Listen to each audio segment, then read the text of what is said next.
As you explore spirituality, you've probably come across this terminology several times. So, what is duality?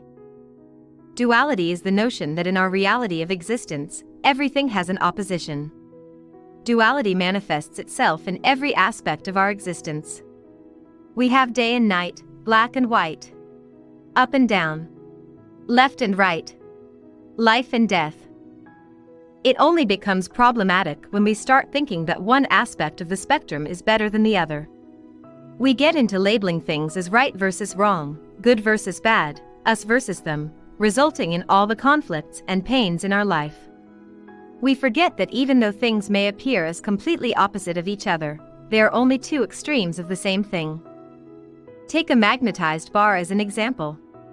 Let's just say that we want to get rid of the South Pole because we don't like it. So, we slice the magnet in half, but what we get are several magnets in shorter length, each with a new set of poles. What can we learn from this?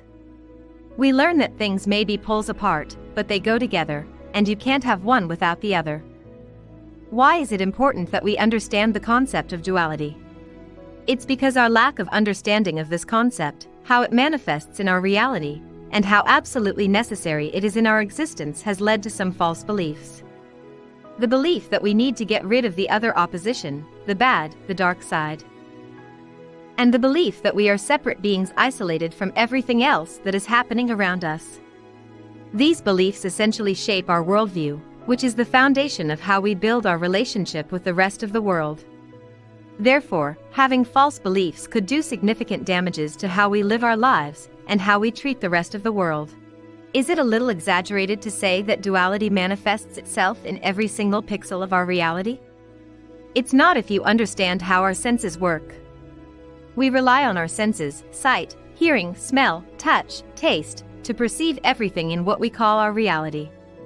So, let's dive into it. Did you know that every experience that we have through our senses is a vibration? The primary source of information about the world around us is gathered through our senses. This type of information gathering is called somatic, which means of the body, input.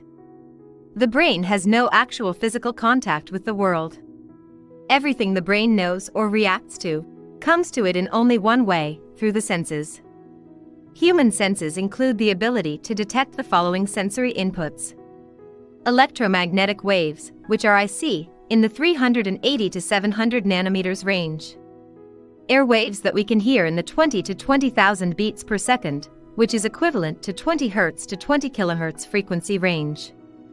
Airborne and liquid-borne molecules of the proper size, quantity, and configuration that we can smell and taste. Nerve impulses triggered by objects impinging on body surfaces with sufficient amount of forces that gives us the touch sensation. As far as we know, these senses are the only methods of perceiving what exists and happens in the world around us. The five senses can be divided into two types, contact and non-contact. Non-contact senses, sight, hearing, smell, do not need physical contact with what is being sensed. This does not mean, however, that there is no physical medium being used to get the information to the senses. Sight uses electromagnetic waves. Hearing uses sound waves in the air or water. And smell uses molecules carried in a medium such as air or water. All of these media make physical contact with the appropriate sensing organ. Without such contact, the organ senses nothing. Thus, you don't see an apple, you see the electromagnetic oscillations created by light waves striking the apple and reflecting into our eyes. You don't hear a dog barking, you sense the oscillating air waves created by the barking. You don't smell pizzas from a close-by restaurant, your nose makes contact with molecules the pizzas released into the air. Contact senses like touch and taste require that the organ of the sense make actual physical contact with what they're sensing. There is no medium such as air or water, or electromagnetic vibration, that can carry the necessary sensing triggers that would allow you to touch or taste something at a distance. The takeaway from the concept of contact and non-contact senses is that the most fundamental function of a sensory system is the translation of a sensory signal to an electrical signal in the nervous system. This takes place at the sensory receptor, and the change in electrical potential that is produced is called the receptor potential. Sensory receptors perform countless functions in our bodies. During vision, rod and cone photoreceptors respond to light intensity and color. During hearing, mechanoreceptors in hair cells of the inner ear detect vibrations conducted from the eardrum. During taste, sensory receptors in our taste buds detect chemical qualities of our food, including sweetness, bitterness, sourness, and saltiness. During smell, olfactory receptors recognize molecular features of wafting odors. During touch, mechanoreceptors in the skin and other tissues respond to variations in pressure. Although sensory receptors for different senses are very different from each other, as they are specialized according to the type of stimulus they sense, the final outputs from these receptors are eventually translated to electrical pulses that are interpreted by the brain. So, are you convinced that every experience we have through our senses is vibration? A vibration has two states, up and down, left and right, on and off. In the case of electrical pulses transmitted by our neurons to our brain, vibration is the alteration between the on state and the off state. When vibration propagates through space and time, we have what we call waves. Every wave system has crests and troughs. Can you see how duality manifests in the form of vibrations and waves yet? Since everything that is happening around us in this physical reality is operating based on the principle of vibrations and energy propagation in the form of waves, we may then say that everything exists with everything else, because in a wave, you can't have crests without troughs and vice versa. Because if all you have is crests, you don't have a wave. Let's look at one example to understand how everything exists with everything else in our reality of existence. A sound is not just pure sound. It's a rapid alternation of sound and silence. Sound waves, which are longitudinal waves of air particles oscillating back and forth, enter through the ear canal and strike the eardrum. The vibrations of the eardrum are transferred by small bones and membranes to the inner ear. Here, many small hairs, also known as cilia, that are sensitive to certain sound frequencies move, sending nerve impulses to the brain. In the brain, the nerve impulses are assembled into a conception of a sound. So, a sound is not just the inward motion of the eardrum as a result of high-pressure density regions in the sound wave pushing it inward. It's also the outward motion as a result of the low-pressure density regions pulling the eardrum outward. It's the combination of both of these states that essentially outputs the electrical impulses, on and off, that ultimately results in the sound that we hear. In sound and light waves, the interval between the on and off states of the waves is extremely fast, therefore, we don't hear or see the interval between them. But that doesn't mean that they don't exist.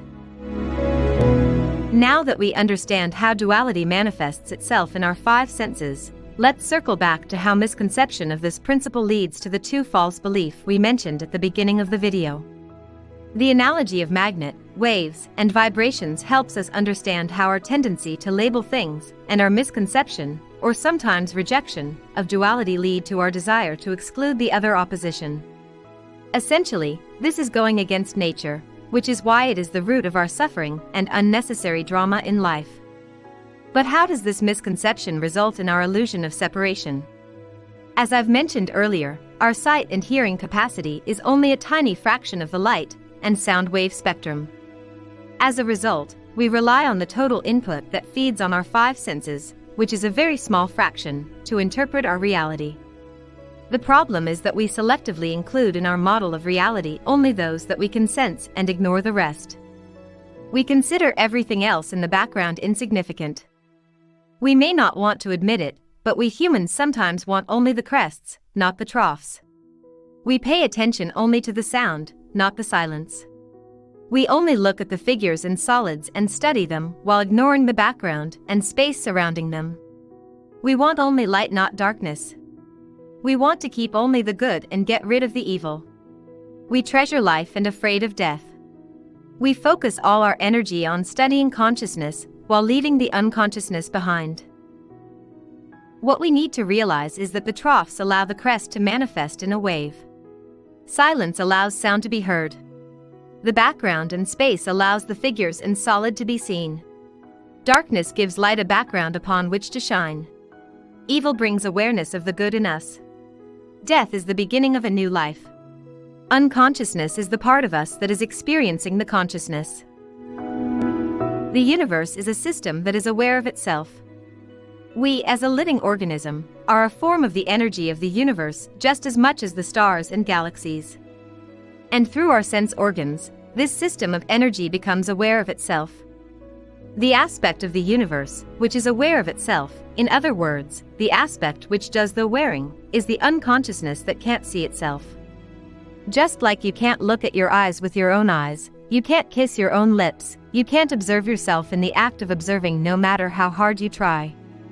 This unconscious aspect of the universe has the same relationship to the conscious side as the off state of vibration to the on state of vibration. The yang to the yin, and the one to the zero.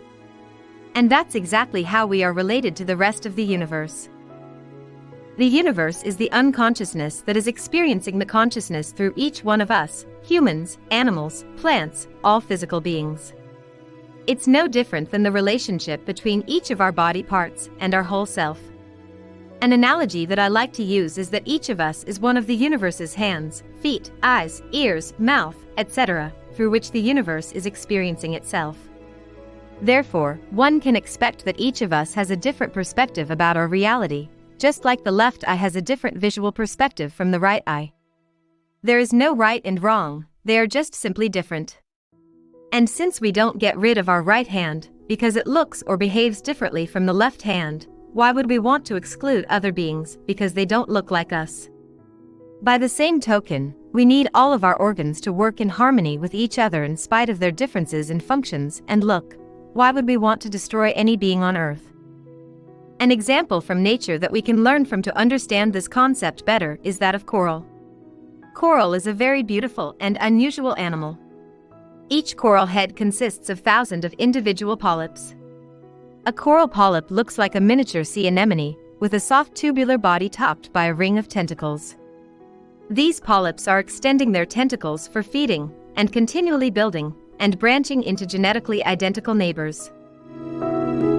And so, the key to understanding duality is to accept its existence in our reality, and not fight against it.